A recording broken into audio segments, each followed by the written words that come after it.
अस्तिसम्म हामीसँग प्रमाण छ भन्नेहरू अहिले पत्रकारले खोज्दा नभेटिने ठाउँमा बस्नु परेको छ।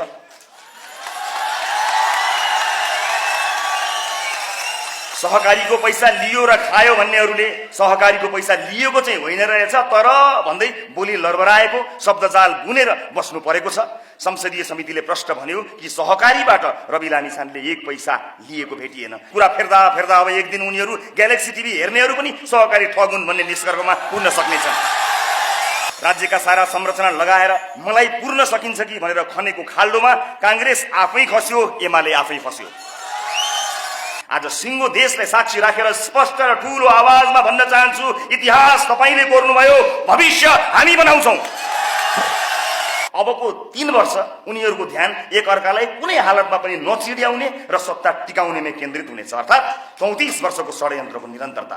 2 तिहाईको सरकार अर्काको पार्टी फोड्न, उपसभामुख फेर्न, आफ्ना नेता जोगाउन, विरोधीलाई फसाउन, सामाजिक सञ्जालमा लेख्नलाई थुन्न केन्द्रित छ। सम्झनुहोस् त, एक्लैलाई बहुमत या 2 तिहाई दिने हो भने यिनले के गर्ने रहेछन्?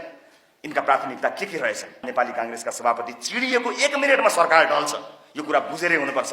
सच्चा साझेदार रिजाउन एक महिलालाई महाअभियोगको डण्डा देखाउने, अर्को महिलालाई प्रधानमन्त्रीको झण्डा देखाउने ट्रायल कार्ड सरेआम पाडियो।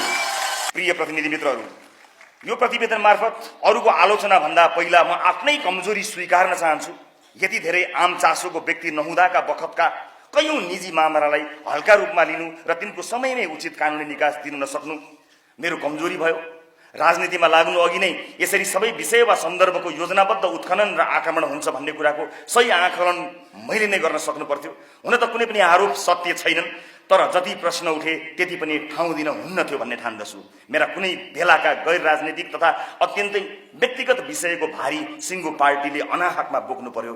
मलाई यसमा दुःख लागेको छ, म यसमा दुखी छु। आफ्नो ताकतको हेक्का नराखी बोलिएका मेरा बोली र बडेमानका आश्वासन र त्यसैको आधारमा बढेको जनअपेक्षाका पहाड चढ्न हामीलाई निकै गाह्रो भएको सत्य स्वीकार्ने अवसर पनि यही हो। मान्छेका रूपमा मेरा कयौं कमजोरी होलान्, तर मबाट अनैतिक, असामाजिक, अराजनीतिक काम भएको छैन। राजनीति यतिसम्म निर्मम र निकृष्ट हुन्छ भन्ने अनुमान र त्यसको पूर्व तयारी गर्न नसक्नु मेरो कमजोरी हो। यसबाट मैले सिक्नुपर्ने विषय त छँदैछ, मलाई हेरेर अरू साथीहरूले पनि सिक्नुपर्ने धेरै विषय छन्। भिडियो हेरिसकेपछि तपाईलाई कस्तो लाग्यो? जस्तो लाग्यो आफ्नो प्रतिक्रिया चाहिँ कमेन्ट बक्समा छोड्नु होला।